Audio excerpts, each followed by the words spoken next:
Dans le verset 6 d'Ésaïe 25, nous lisons cela. L'Éternel des armées prépare à tous les peuples sur cette montagne un festin de mets succulents, un festin de vin vieux, de mets succulents plein de moelle, de vin vieux clarifié. Ésaïe 25, 6. Sur cette montagne pour un témoignage à Israël. Là, il y a de riches provisions. Si le Seigneur obtient un peuple réellement selon sa pleine pensée, ce ne sera pas un peuple qui subsistera simplement avec un régime de famine, à peine capable de joindre les deux bouts, essayant juste de survivre spirituellement sans avoir rien à donner. Oh oui, la situation est celle-là dans beaucoup d'endroits. Vous ne croiriez pas le nombre de lettres qui me parviennent de toutes les parties du monde avec des termes semblables à cela. Je ne peux trouver nulle part de la nourriture spirituelle. On ne peut rien trouver dans toute cette contrée. Nous sommes morts de faim. Je n'exagère pas quand je dis qu'au cours d'une année, je pourrais remplir des volumes avec ce genre de récit. Le peuple du Seigneur crie pour avoir de la nourriture. C'est la situation. Et elle n'est pas imaginaire, mais tragiquement réelle. Cependant, remercions Dieu, notre aspect est également vrai.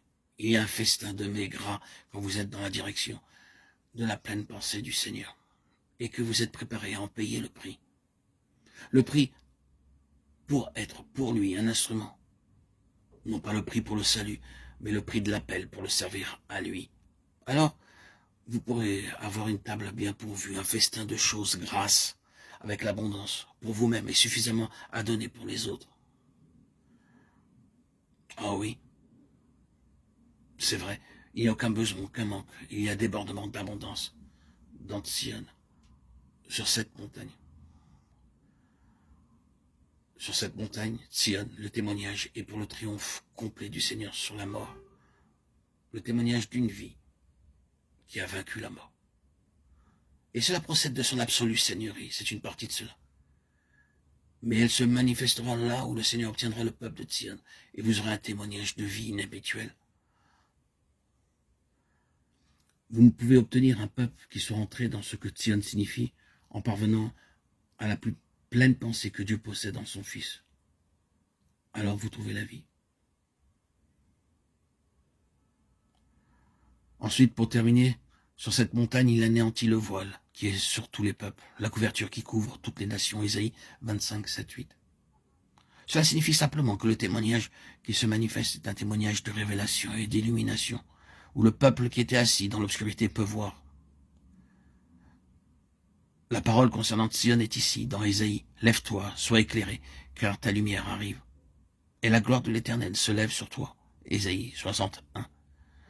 C'est dit pour Sion, mais quelle est la contrepartie de cela dans le Nouveau Testament?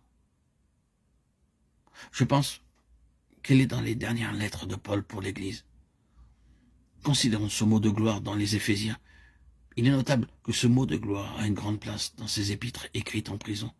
La gloire de l'Éternel se lève sur toi. Lève-toi, brille, sur cette montagne, dans Sion, dans un peuple abandonné intégralement au plus plein et plus élevé intérêt de Dieu, et donner un ministère d'illumination et de révélation pour ôter le voile.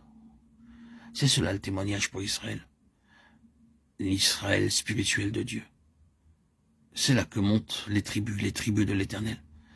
Un témoignage à Israël. Tout ce que nous devons faire, c'est de demander au Seigneur de nous donner l'énergie du cœur, la promptitude et le dessein de monter à Sion.